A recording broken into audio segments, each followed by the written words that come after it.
आज तुम्हाला दाखवते, लाईव्ह मध्ये तुम्हाला दाखवते डाळिंबची बाग।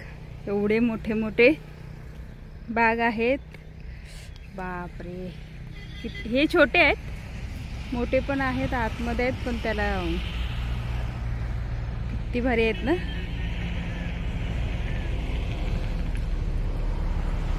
या इकडे पण दाखवते, इकडे पण आहेत। हे बघा मोठे मोठे डाळिंब लाईव्ह, वाव कसले भारी आहेत ना।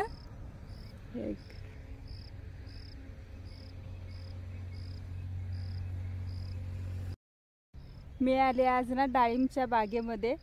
खूप दिवसापासून म्हणत होते की पंढरपूरवरून घरी जातावे, कोल्हापूरला जातावे ना, इकडे डाळिंबच्या द्राक्षाच्या बागा खूप साऱ्या असतात।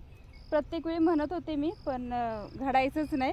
आणि आज ना इथे एवढं मोठा मळा आहे ना, हा डाळिंबचा मळा आहे पूर्ण, आणि एवढे सारे डाळिंब लागलेत, मोठे मोठे आहेत, कितीतरी मोठे आहेत। व्हिडिओमध्ये छोटे दिसत असतील, पण खरंच खूप मोठे आहेत। काढला असतात अशी इच्छा झाली माझी खायची, पण नको। एकतर ते मी त्यांना विचारलं तुमच्या मळ्याचा फोटो घेऊ का, तर हा बोलले, म्हणजे ते असं बोललेत आणि आपण परत त्यांच्या मळ्यातले डाळिंब तोडायला नकोत। एवढी मोठी कुठंपर्यंत आहे ती, लांब लचक। अरे ती मोठी आहे आणि छोटी पण आहेत, आता लागतायत, चालू आहे। छोटी पण आहेत, मोठी पण आहेत, ही इतकी तुशी पण आहेत की नाही, एक नंबर। द्राक्षाच्या बागेमध्ये ना, ते बागे सुकलेत आणि द्राक्ष नाही आहेत, असे बागा दोन तीन मला बघायला मिळाल्या। त्याच्यामुळे इथं म्हटलं मिस्टरांना 2 मिनटं, आणि सगळ्यात छोटं बघितलं, एक फोटो घेऊ का ह्याच्याबरोबर।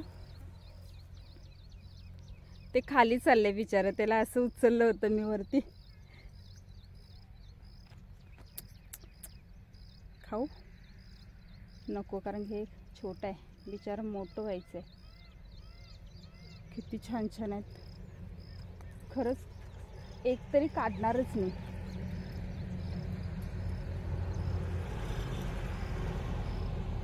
असं ना बागेमध्ये आल्यानंतर फळ खाल्लं नाही तर मजा नाही ना, त्याच्यामुळे मी एक का असे ना घेणारच। आज एक तरी डाळिंब चोरणारच मी।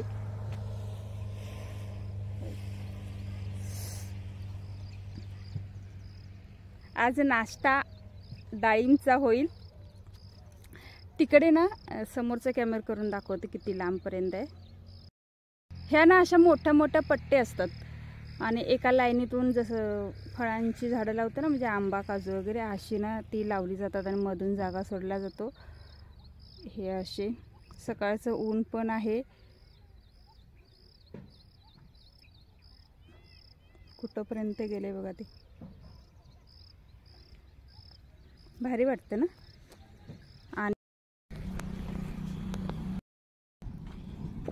आहे की नाही भारी। हे छोटं अजून मोठं व्हायचं असेल, ह्याच्यापेक्षा मोठं होत असेल, पण मी तोडलं।